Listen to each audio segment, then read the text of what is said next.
Ons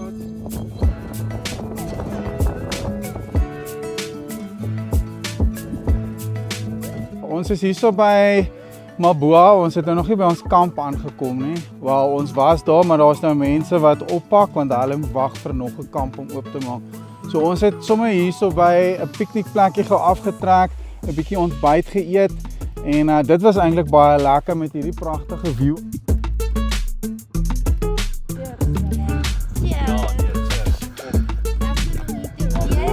Cheers. Cheers my lief.